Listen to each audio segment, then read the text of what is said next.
Dear friends, this is Sivakumar Venkataraman from Puducherry, counselor and practicing psychotherapist.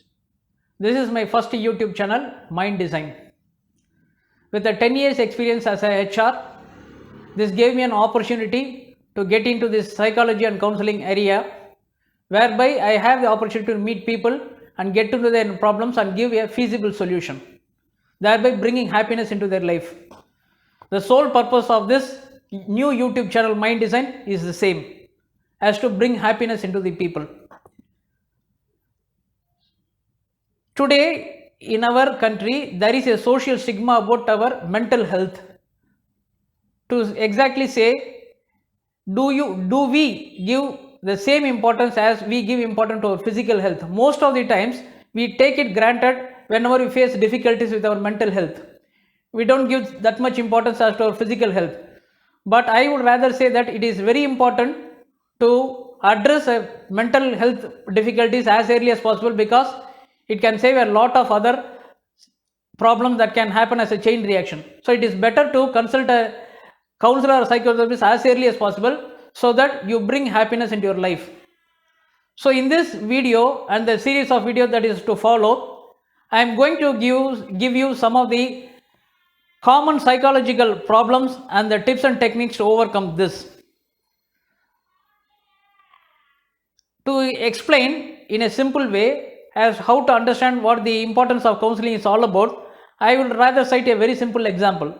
See, imagine a dark room and you are about to enter the dark room and there is a rope lying in the floor.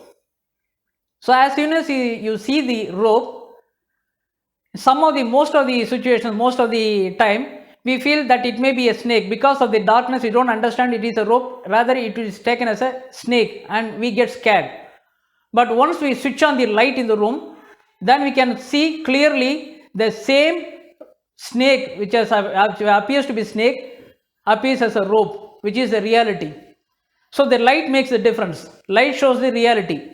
So also, as a counselor, we throw the light in your dark mind. You get scared about some of the problems and fears you have. We show light to the problems you have and make it understand that it is very simple thing to get solved. So this is our area where we step in and address your problems. In this way, so many things can be addressed and thereby make our life very simple, easier and happier. Having said this, let us now get into the video. If you are satisfied, if you feel satisfied, you are good, happy about this contents of this, please share with your friends and do subscribe. So with this subscription, it makes all my efforts to reach you. Thank you. Let us now get into the video. So the topic for my first video is a basic explanation why do we forget things, and the tips and techniques are as how to remember things. Especially this is, in general it is useful for general public, but it's especially useful for the students where they face difficulties while preparing for exam and writing the exams. So usually my video has two parts. The first part is I will give you an explanation on why this reason behind why this happens, and the next part contains the technique, exactly the tips and techniques to overcome the difficulty. So as a first part, I will give you some basic explanation why do we forget things. So further to understand, let me explain you with a very simple example. How do we record and retrieve information where exactly the problem arises? So with a simple example, I will start. Think of a CD, audio CD, where we have recorded a song. See, when the song is recorded in a very good situation, environment, without any distraction, the quality of the sound when we reproduce that CD will be very good. But instead, if that recording happens in a very distracted environment with a lot of other external sounds, can we hear the same quality? We will hear the song in a very poor quality with so many distractions. So the recording has to be 100% pure. When something has to be recorded, it will be 100% pure it should not contain any distraction. So also, when we record information in our brain, we should ensure there is no distraction when we record information. But how do we record information? through our senses, such as seeing and hearing. So now let us see what happens, how do we record information through seeing and hearing. So when we see things, light from that object reaches our brain, then with the information processed by the brain, then it gets back as a response. So also the sound or audio reaches our brain, it is decoded, encoded and decoded, and it is sent as a response. But there is a difference between light and sound. Each has got its own velocity. So light reaches faster compared to sound. That is why when something is presented visually, we are able to immediately accept that response, immediately have that reach that response compared to sound. Now, imagine a student sits in a class and he observes a teacher. So, for that student to get that information, whatever that has went in the class, to observe it 100%, he has to ensure that he sees the teacher 100% and also hears the teacher 100%. If that is not happening, there is a distraction. If the student turns back here and there, speaks with the neighbor, then that recording will not be 100%. Once that recording is not 100%, is there any possibility for that information to be retrieved in 100%? No, it is not possible. So, as a first step in remembering is to ensure that we record the information 100%. That is the first step. But there is a general thing, even after recording 100%, students say, sir, I have listened to the class, I have seen the teacher, I was able to remember even for the next week, but after 10 days I couldn't remember, I have forgotten all the things. Where this is recording has all went. So now exactly we will come to the second process, retrieval.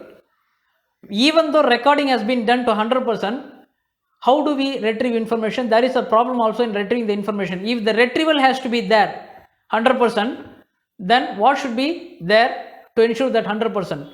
Now, for this to understand, let me give you a very simple example. Imagine a table full of cluttered table, full of unwanted things. A working table. Imagine that we have a working table. We are working on a table, and we have that table has been cluttered. And imagine that we also think that we want a pen, to pick a pen from the table. If the table is cluttered, is it possible to pick the pen within a short time and effort, with a small effort and time? It is not possible. We will be going on searching the pen where it is. Though that pen is there in the table, we waste our time and effort in searching the pen to get that pen. But instead, if that pen is kept in a stand, pen stand, then the same pen can be retrieved fastly, quickly. So this is the difference. So for anything to be retrieved fast, it has to be kept in an organized way. So also in our brain, we should keep the information organized so that whenever that information is required for retrieval, it can be done very quickly without wasting our time and effort. So to keep the brain organized, what should be done? What is the required thing? We should prevent cluttering of the brain. Cluttering of the brain occurs when lot of unwanted information reaches our brain. See, every day we hear and listen, see so many things, and our brain acts as like a sponge. It absorbs so many other things. Once that sponge is full, imagine a sponge filled with water, full of water. Can that sponge absorb any new water until it is squeezed out? It cannot absorb, because already it has been absorbed with the water full to the extent. So for a sponge to accept a new thing, it has to be squeezed out. So also, if our brain is full of unwanted information, cluttered with unwanted information, it cannot accept any of the new things. It cannot record anything. That is why a cluttered brain cannot understand new things. They will be always having that fear of getting into new responsibilities of new learnings. So we should ensure that keep our brains always uncluttered, so that there is enough space and room to accept for new things and make the recording without any distraction. For that uncluttered brain, what we should do? We should, at the entry level, we should check what is the required information I want, what is the unwanted. I should have that ability to differentiate between the required information and the unwanted information. So if you can filter the unwanted information at the entry level and ensure that I have always the required information, retrieval will be 100% easy for me. So altogether, when we see as a summary, if the recording is easier and retrieval is easier, then remembering things will be very easier because this is the process. Recording and retrieval is the entire process. So this has to be ensured. I will explain you a little later how this can be ensured in our next video. Before I go into the next video I will a little explain about the biological reason, that is going background as a background, how this recorded information, how the brain records the information. I have already explained earlier, through our senses, that is by seeing and hearing, we receive information to the brain. So how the brain records that information, now I will explain a little in detail so that you have a better understanding. So once we see things and once we hear things, that whatever we see as an audio or video, that has been transmitted, that has been transformed into a signal inside by what are called a special cells called in the brain called neurons. These are the special cells in the neurons in the brain which convert the video and audio signals into electrical or chemical signals. So in these neurons, there are crores and crores of neurons sitting inside the brain, and they are very tiny in size. It can be seen only with a microscope, it cannot be seen with the bare eyes. So these neurons speak to each other through what are called neurotransmitters. These are some specialized chemicals which convert the signals into electrical and chemical signals, and these signals are transmitted across to the brain. So whenever we see or hear things, whenever we get it, the information is going to be processed. Each of the information creates a pathway called neural pathways. So through these unique neural pathways only we record information and receive the information also. The brain speaks to the body through only the same neural pathway. So once this, whenever in each of the information process, once these neural pathways are fired, the information is recorded on the one side and it is being retrieved on the other side. So when this neural pathways has not been used for quite a longer time, chances are that what we called as a forgetting. So I will exactly go back to the example, and now I compare other thing. When the CD has not been used for a longer time, is it possible to play that CD as early as we have done earlier? Chances are that only 70 to 80% of the CD can be played, because it has not been used quite for a longer time. There is chances that it may get corrupted, or there may be some data may be erased. So whenever we try to play a CD, we get a message as error in playing the CD, because it has not been quite used for a longer duration. So also, whenever the information we have recorded in the brain hasn't been used for a longer time, chances are that because of the neural pathways are not been fired, we get into forgetting. So always to remember things, we should rehearse, revise and reproduce the information quite often, so that these neural pathways are fired often. So this ensures that we remember things. So this is the basic understanding why we forget things and how we can remember things. You ensure that neural pathways are fired. Now let us move on to the next step. Exactly how, once the information is processed, these informations are recorded in three of the layers. Brain has got three layers. As top layer is called conscious layer, the second layer is called the subconscious layer, and the third layer, the bottom layer, is called unconscious layer. So whenever the information lies in the top layer, conscious layer, it is easy for us to pick the information and immediately utilize whenever it is required. But if it goes to the unconscious layer, already layer is called unconscious, this is the layer when the information reaches to that particular layer, even we don't know that there is information sitting inside our brain, because it is in the unconscious layer.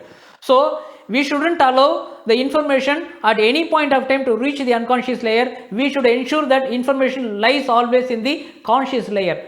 To understand it in a better way, I would rather explain the very simple example. Imagine a bucket filled with water and it is going to be in a well, put it in a well. If the bucket of water is at the top surface of the water, then it is easy to pull.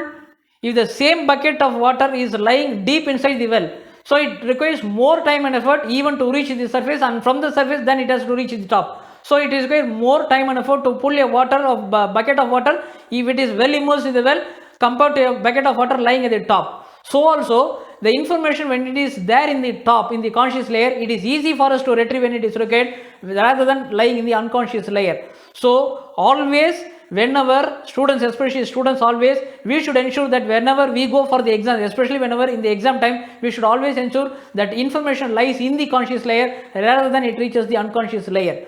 So how this can be prepared, how we can ensure that the information always lies in the conscious layer, we will explain all those techniques in our next video. Don't bother about this, we will explain in a very simple way so that you can understand how this can be done.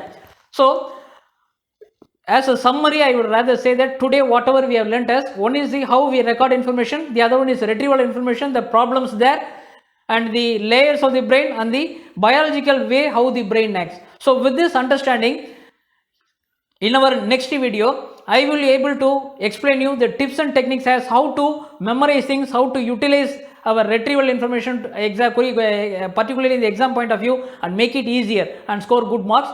So this is all about in my first video.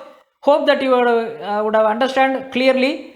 And if you have enjoyed this video and your understanding is good, please feel free to share with your friends, and as usual, please subscribe my channel so that all my efforts will reach you. Thank you.